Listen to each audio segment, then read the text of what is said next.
for just a number, keep these bitches kind, make him time. How about nigga dick, bitches sucking dick, make it quick. How my dick, the ass is a phone.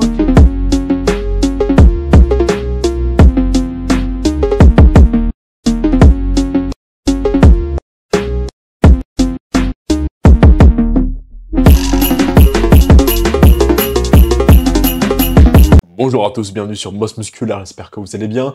Comme d'habitude, avant de commencer la vidéo, pensez à vous abonner à la chaîne, mettre un petit like sur la vidéo pour me soutenir et un commentaire pour le référencement. Olympia, ça commence aujourd'hui, ça commence ce soir pour nous sur le fuseau horaire France, Belgique, etc. Et on va voir d'ailleurs un peu plus tard au niveau des horaires, histoire que vous ayez un petit peu une idée de quand vous connectez pour regarder le live, pour regarder les passages les plus importants, parce que j'imagine que vous n'avez pas tous envie de regarder tout l'Olympia. Donc voilà, tout ça sera communiqué dans cette vidéo. Et on commence avec Hakim Williams qui est hyper sec. Hakim qui est un autre concurrent pour moi pour le top 5. Pour moi, il ferait au moins un top 8. De côté, il est extrêmement difficile à prendre quand il est extrêmement sec comme il est actuellement. Franchement, Hakim fait très très mal. Il arrive quand même à battre pas mal de gros athlètes. Il a la masse, son gros problème, lui, c'est plutôt au niveau esthétique. Hein. Il est fort étroit, surtout quand il est de dos. Son dos, il est vraiment pas très ouf. Maintenant, voilà, les cuisses, les ischios, les biceps, les épaules, les pecs, enfin, voilà, chez lui, tout ça, c'est extrêmement strié, extrêmement dense. Hein. Il est très très dur. Donc, je pense qu'Hakim va arriver cette année à prendre un très très bon classement. Quand on voit le package qu'il avait réussi à ramener à l'Arnold Classic, Ohio et en Angleterre, quand il est vraiment plein, il est vraiment top. J'espère juste que pour les pré-judging, il ne fera pas l'erreur de revenir extrêmement plat comme il l'a fait à l'Arnold et qui viendra un peu plus rempli, même si en général, lui, il vient très rempli au final et assez plat au pré-judging. On a aussi Keon Pearson.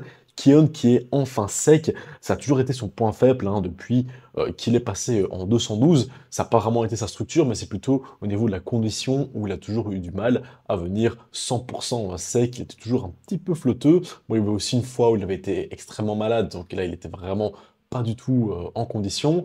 Mais bon voilà, l'année passée, il était devenu déjà très très bien que pour moi, son niveau de sèche n'était pas suffisamment bon que pour battre un Sean Clarida, qui lui par contre est toujours découpé au laser. Donc voilà, cette année, en tout cas, il a l'air d'être vraiment au top du top au niveau de la condition. Je pense qu'il va reprendre son titre. Et je dirais même que cette année, il y a moyen qu'il le prenne et que pour moi, je trouve qu'il le mérite. Parce que je trouve qu'année passée, il ne le méritait pas nécessairement. Je ne trouvais pas qu'il l'explosait non plus, Sean Clarida. Maintenant, je pense que cette année, Keon, le package qu'il va ramener, que ce soit au niveau volume et niveau condition, je pense qu'il va exploser Sean. Et là, clairement, il va s'instaurer en tant que le Mister Olympia 212.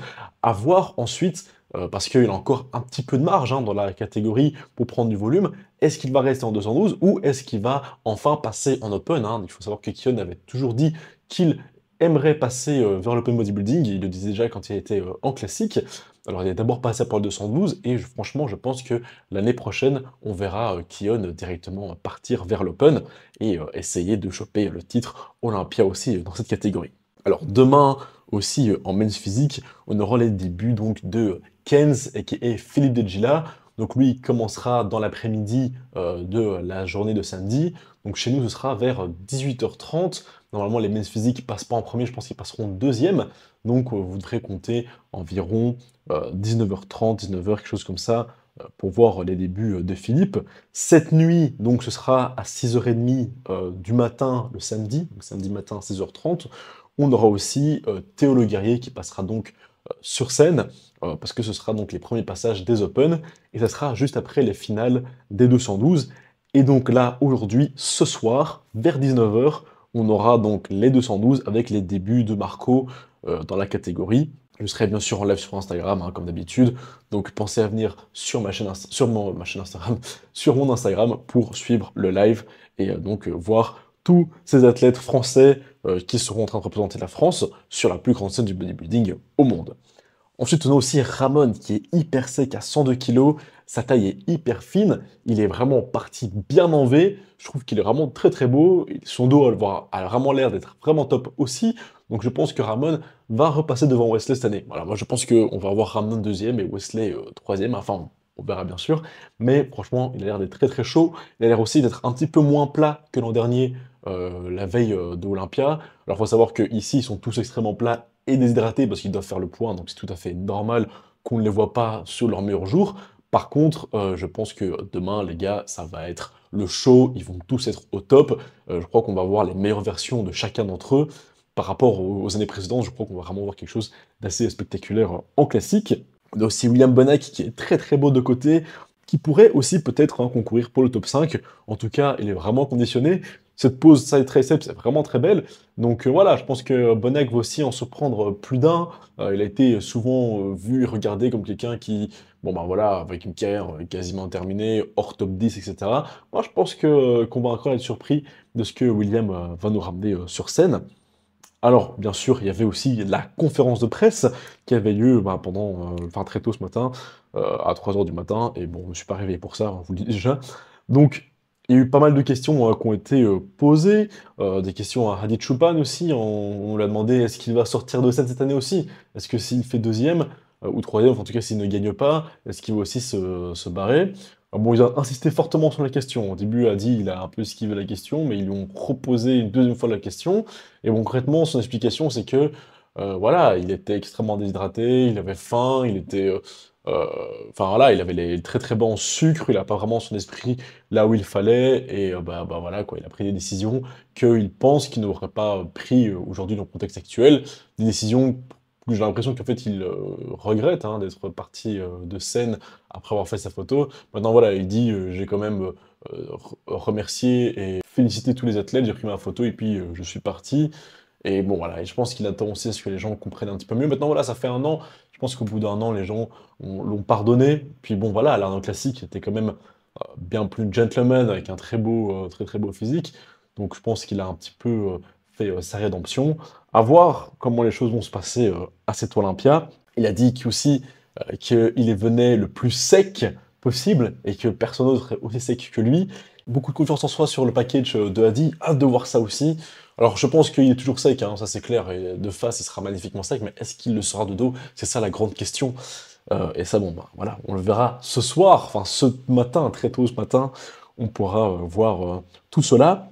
Brandon Curry aussi, hein, qui est en forme, qui n'est pas malade, hein, comme l'année passée, qui était ici, hein, donc à la presse de conférence, assis, c'est vrai qu'il était top 4 l'an dernier, donc ils ont ramené, là ici, ils ont ramené le top 5 en fait, hein, ils ont ramené les 5 premiers en Open. Donc à voir aussi ce que Brandon Curry va faire, je pense pas qu'il va gagner Olympia cette année, mais voilà, sur base de ce qu'on voit, il m'a l'air d'être en bonne condition, à voir si le volume va aussi suivre, parce que voilà, il y a quand même des mecs assez gros qui sont présents, et je parle bien sûr de Samson et Andrew Jack, qui sont tous les deux au-dessus de 300 livres donc 136 kilos, et Andrew qui dit qu'il va briser des cœurs. Voilà, donc voilà, on verra, ça va être très intéressant. J'aimerais bien voir Andrew gagner, moi je vais pas vous mentir, hein. Après lui, comme vous l'avez dit d'ailleurs, il a confirmé mes dires, Texas c'était juste un échauffement, c'était juste pour chauffer un petit peu, et depuis Texas il y a eu beaucoup de changements, et probablement qu'il sera plus sec, plus massif, et puis surtout avec un meilleur posing, bien que son posing à Texas c'était déjà très très bien, il y avait quelques petites erreurs, mais voilà, s'il a réussi à encore améliorer son paquet du Texas, les gars, Andrew, il va vraiment faire très très mal, et on peut voir Andrew gagner Olympia, c'est pas possible. Bien que Derek Lunsford, d'après lui, est imbattable, car il a non seulement amélioré ses points faibles, dont ses abdos, maintenant je ne crois pas que ses abdos étaient si mauvais que ça, mais voilà, d'après lui, il a aussi énormément travaillé là-dessus, et puis surtout, il a aussi amélioré ses points forts. Et oui, d'après lui, son dos est bien meilleur que l'année passée, déjà que son dos était monstrueux l'an dernier. S'il a réussi encore à améliorer ça, bon ben voilà, ça va être aussi très difficile de le battre. C'est une des raisons pour lesquelles j'ai mis Derek en premier de mes prédictions. Simplement parce que voilà, si Derek il s'améliore autant que les autres, voire plus, bah, je ne vois pas pourquoi il perdrait. Bien que plusieurs fois on lui a rappelé qu'il était petit. Plusieurs fois on lui a dit, mais t'es petit, les autres ils sont grands, sont énormes. Toi t'es énorme et t'es petit. Donc comment comptes-tu battre des gars plus grands que toi? Et bon, d'un autre côté, pourquoi devrait-il s'expliquer là-dessus? Il a déjà fait 2 fois. Il les a battus 2 fois, tous ces gars-là qui sont bien plus grands que lui. 2 années d'affilée, et la deuxième fois, il a gagné Olympia. Donc pourquoi insister sur le sujet quand visiblement il sait déjà comment faire? Et bien sûr, pour moi, le highlight de cette conférence de presse, c'était Samson Dauda qui s'est mis à poser torse nu pour les fans, pour montrer aussi un peu que voilà, il n'est pas venu pour enfiler des perles ou compter les cuillères de pêche, mais qu'il est venu pour gagner. Maintenant, personne ne l'a suivi. Moi, personnellement, je trouve ça un petit peu décevant. Je suis un peu déçu de voir que c'était le seul à se mettre là et à poser. Tous les autres, ils ont parlé, hein, mais il n'y en a aucun qui s'est mis là, debout, à retirer son t-shirt. T'as des gens qui disent, oui, mais c'est pas ce que ferait un champion, etc., etc. Bon, les gars, en 2004, Ronnie Coleman, Gunther, Jay Cutler, voilà, ils étaient là, sur scène, torse nu. Il y a quelques années aussi, avec Mike Millan. Enfin bref, c'est pas une question de champion ou pas champion, c'est juste qu'il y a un moment, c'est le 60e Olympia, c'est des choses qui arrivent du coup une seule fois, hein, le 60 ans d'Olympia. Il y a un sando qui est en or qui est posé là, tout le monde parle, bah, allez-y les gars, retirez les t-shirts, faites-nous rêver un petit peu, faites monter un petit peu le hype, parce que bon, ces conférences de presse, je vais pas vous mentir, elles étaient un peu ennuyantes. Hein. On a déjà vu des conférences de presse un peu plus... qui bougeaient un petit peu plus, là tout le monde a l'air sérieux. Bon bah les gars en classique, ils ont l'air tous morts, mais bon ça c'est normal, ils sont tous méga déshydratés, ils ont pas trop l'air d'être très contents d'être là. Ils ont plutôt, je pense, envie d'être à la maison en train de boire et manger. Mais pour le reste, il n'y a pas vraiment d'excuses, les gars. Il faut montrer un peu de hype, tu vois. C'est, je sais pas. Moi, je trouve ça un petit peu dommage qu'il y avait que ça sonne. Pourtant, il leur a fait des signes pour venir. Enfin, les a call-out. Il leur a dit, allez, les gars, ramenez-vous. Un petit peu déçu de ces conférences de presse. Bon, après, voilà, les conférences de presse, ces dernières années, ils essaient chaque année de faire un truc nouveau pour changer. J'avais plutôt bien aimé la conférence de presse de l'année passée, pardon, où voilà, ils étaient tous assis, tous ensemble sur l'estrade, un petit peu à l'ancienne. C'était pas mal. À la S6, cette année, ils ont plutôt refait un autre truc où ils ont fait venir en 2 rounds, d'abord les femmes, puis après les hommes. Et ouais, pas ouf ouf. Mais bon, voilà, de toute façon, le show commence ce soir. Hein, une conférence de presse, on s'en fout un petit peu. Le spectacle, il commence ce soir à 18h30.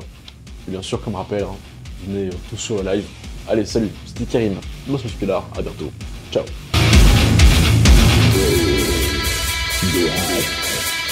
You have